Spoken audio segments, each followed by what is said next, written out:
ભરૂચમાં આગળ વાત કરીએ કે તો એક મહત્વના સમાચાર સામે આવી રહ્યા છે, તેના ઉપર પણ નજર કરીએ। આજે લોન ધારકો માટે સારા સમાચાર સામે આવી શકે છે। આજે સવારે 10 વાગે આરબીઆઈ ગવર્નર સંજય મલ્હોત્રાની અધ્યક્ષતામાં એક બેઠકનું આયોજન કરવામાં આવશે।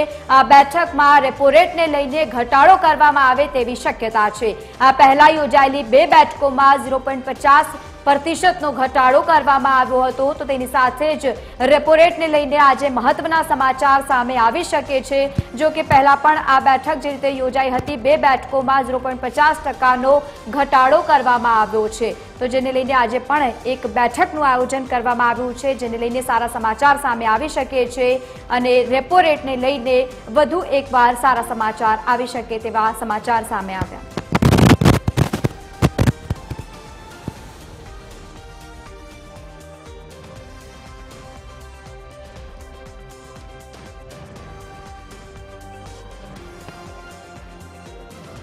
તો આજ મુદ્દે આપણી સાથે ભરત પંચાલ જે આર્થિક બાબતોના નિષ્ણાંત છે જોડાઈ ગયા છે। સ્વાગત છે આપનું ટીવી 13 ગુજરાતીમાં।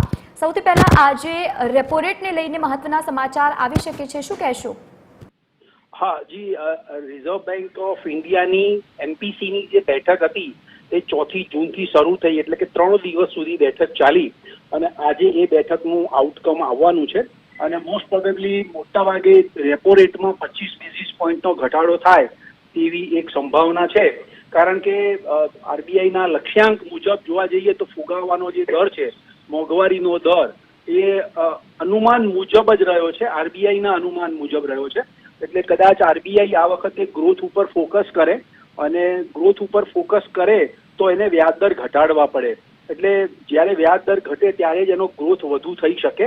અને તમે જોયું હશે તો હમણાં Q4નો જીડીપી ગ્રોથ પણ વધીને 7.4% આવ્યો હતો, એટલે આરબીઆઈ ગ્રોથ ઉપર ફોકસ કરી અને રેપો રેટમાં 25 બેઝિસ પોઈન્ટનો ઘટાડો કરે અને જો આ ઘટાડો કરે તો જે લોકોને હાઉસિંગ લોન, કાર લોન, તમામ જે પણ પ્રકારની લોન હોય એમાં એ લોકોના ઈએમઆઈ ઘટશે અને એમને બધાને ફાયદો થશે લોન લેનારાઓને। જી બિલકુલ ભરતભાઈ, આપ અમારી સાથે જોડાયા તે બદલ આપનો ખૂબ ખૂબ આભાર। તો રેપો રેટ ઘટશે તો હોમ લોન પણ સસ્તી થશે।